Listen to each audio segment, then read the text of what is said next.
홍콩은 처음이에요? 네. 언제가 그렇게 좋았는데요? 다들 집에서 결혼 안 하냐는 얘기를 지금 녀석 뭐야 그런 사이에. The new Monday arrived. The lawyers in Seocho-dong faced a bittersweet start to the week.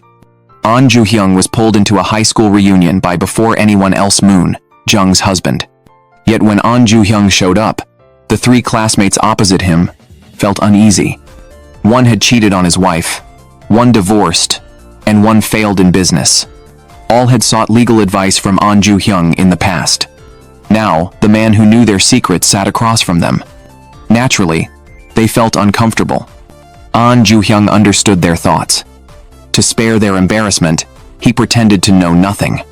Later, the remaining four from their group arrived at the same place.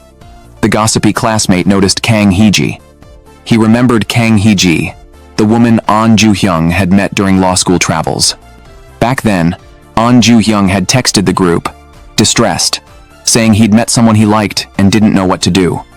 Ju Hyeong vehemently denied any relationship with Kang Hee-ji, insisting they were simply colleagues working in the same building. The gossipy classmate took the chance to ask Ju Hyeong to introduce Kang Hee-ji to him. Ju Hyeong refused, lying that Kang Hee-ji hated arranged meetings. Before anyone else Moon, Jung's husband failed to read the room.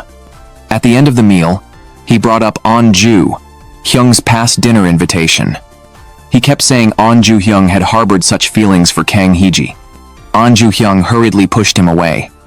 Then the gossipy classmate approached Kang Hee-ji to introduce himself. Ju Hyeong quickly pulled him aside, saying he was drunk. After bidding farewell to the group, Ju Hyeong and Kang Hee-ji walked to the bus stop. Kang Hee-ji mentioned their trip to Hong Kong a decade ago. She had overheard everything Ju Hyeong said earlier. She wanted to know which memory of Hong Kong he cherished most. Ju Hyeong looked at her. Scenes from 10 years ago flashed before him, especially the beginning of the trip. After coincidentally staying at the same guest house, he invited Kang Hee-ji to dinner. That day, they went to a street-side restaurant. Kang Hee-ji was surprised to see Ju Hyeong write in Chinese to the chef. He asked for the same dish featured in the film Comrades. In conversation, Kang Hee-ji learned Ju Hyeong loved Comrades, a Hong Kong film. His trip was a pilgrimage, intended to visit every location from the movie. That day, Ju Hyeong showed Kang Hee-ji the classic film. Kang Hee-ji accompanied him to every location from the movie. Seeing Kang Hee-ji hesitate about a bracelet she liked, Ju Hyeong bought it for her. That same day, Ju Hyeong misunderstood Kang Hee-ji's words, thinking she didn't plan to meet again after returning to Seoul. Now, on the night bus, Ju Hyeong replied to Kang Hee-ji he loved every moment of that short trip. Kang Hee-ji mentioned the bracelet she'd worn for a long time, assuming Ju Hyeong hadn't noticed. Without hesitation, Ju Hyeong grabbed her hand. He'd seen the bracelet all along. Realizing he'd overstepped, he quickly let go. Recently, Ju Hyeong's house was flooded with relatives. His family pressured him to visit them the next day. To escape the relatives and wedding pressure, Ju Hyeong and Kang Hee-ji left their homes and met outside. They recalled their reunion promise from a decade ago. Kang Hee-ji admitted her words back then were meant to hint for Ju Hyeong to confess she wanted to stay together after returning to Seoul. Ju Hyeong blurted that he wished she'd been clearer. The first snow fell, and Kang Hee-ji kissed Ju Hyeong's cheek. He kissed her back and took her hand. On New Year's Eve, everywhere was closed. With nowhere to go, they went to the law firm only to find the other three from their group there. Instinctively, Ju Hyeong let go of Kang Hee-ji's hand. Outside, snow fell. Inside, the five ate pizza and chatted, spending a simple but warm New Year's night. After the new year, Kang Hee-ji received bad news. Her father had been arrested for fraud. Worried, she went to the police station as a family member to request a visit, but she was told he refused to see her. To help her father, Kang Hee-ji obtained the indictment. She found he was accused of cryptocurrency fraud, causing victims to lose over 300 million won. To uncover the truth, Kang Hee-ji visited the detention center again, this time as a lawyer, demanding to meet her father. Yet when they finally met, her father urged her not to get involved, assuring her the matter would soon resolve itself. He didn't want his daughter defending him in court. Even her mother echoed this stance.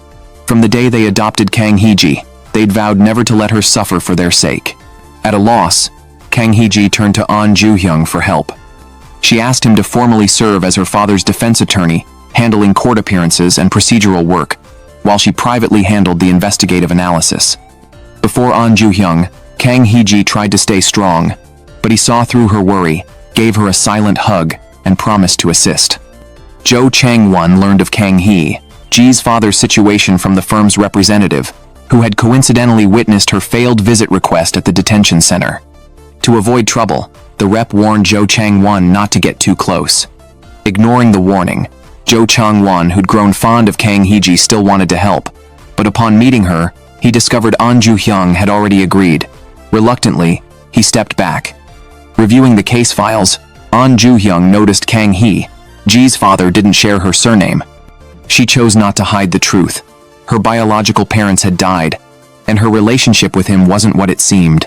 Seeing she was exhausted, Ju Hyeong lightly patted her shoulder.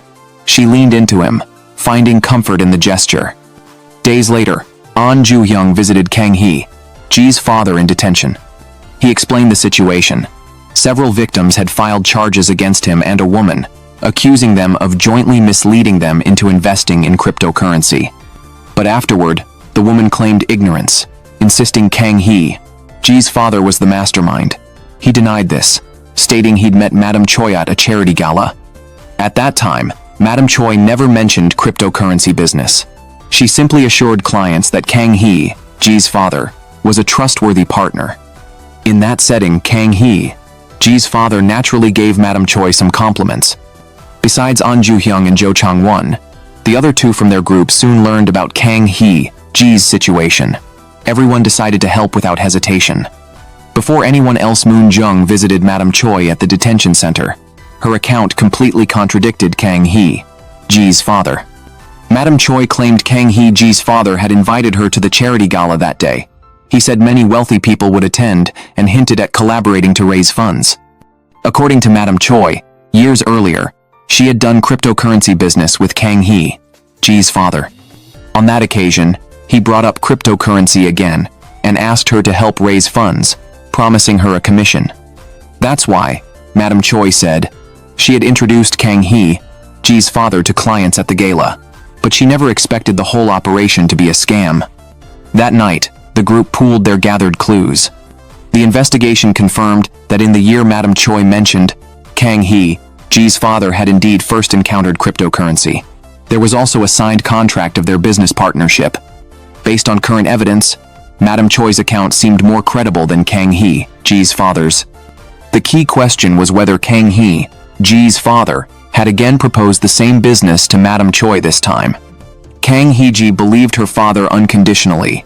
Records showed no concrete transaction details between them until 2 years ago, which matched her father's testimony. He had never known Madam Choi during his first encounter with cryptocurrency. However, to view the situation more objectively, Ju Hyeong urged Kang Hee-ji not to let emotions cloud her judgment. He hoped she would think calmly. Privately, Jo Chang-won reminded Ju Hyeong that Kang Hee-ji's father wasn't just a regular client. Ju Hyeong remained firm in his approach. Only rational judgment could truly help Kang Hee-ji's father. Unbeknownst to Kang Hee-ji, Ju Hyeong stayed late reviewing documents. In reality, he cared more about this case than anyone. The trial date soon arrived. As the defense attorney, Ju Hyeong submitted a denial of evidence, disputing the authenticity of related documents. Both sides would call witnesses in the next hearing. During their meeting, Kang Hee-ji's father pleaded with Ju Hyeong to keep Kang Hee-ji from attending court. Not because he had anything to hide, but because he didn't want his loved ones to see him at his worst. The friends continued helping Kang Hee-ji analyze the case. During one discussion, she suddenly received a call from a client demanding the documents. Kang Hee-ji hurriedly left without eating dinner, rushing back to the office. A friend arrived, took over her work, and urged her to return and focus on her father's case. With the friend's help, Kang Hee-ji could step back. After analyzing with the group, she found inconsistencies, suspecting the victims might be lying. That night, Kang Hee-ji, and before anyone else, Moon Jung met two victims. Kang Hee-ji confronted them about why they were lying with Madam Choi. She concluded the victims had been deceived by Madam Choi, believing they could recover their lost funds by falsely accusing her father. Though they didn't admit it, their reactions confirmed Kang Hee-ji's suspicions. Returning to the office, Kang Hee-ji found Ju Hyeong and 2 others working diligently on the case. The sight warmed her heart. Kang Hee-ji brought back fried chicken for everyone. That evening, the group ate while analyzing the case, a moment of warmth amid the turmoil. The trial soon arrived. Ju Hyeong presented evidence showing Kang Hee-ji's father had been scammed 4 years prior, forcing his company to temporarily close. The tax invoice registration number was suspended during the closure. When operations resumed, the company began using a completely new registration number. Yet the contract Madam Choi claimed to have signed with Kang Hee-ji's father 4 years ago used the new number, proving they couldn't have known each other back then. This was undeniable proof of Madam Choi's forgery. Jo Chang-won then confronted a victim, who finally confessed under pressure.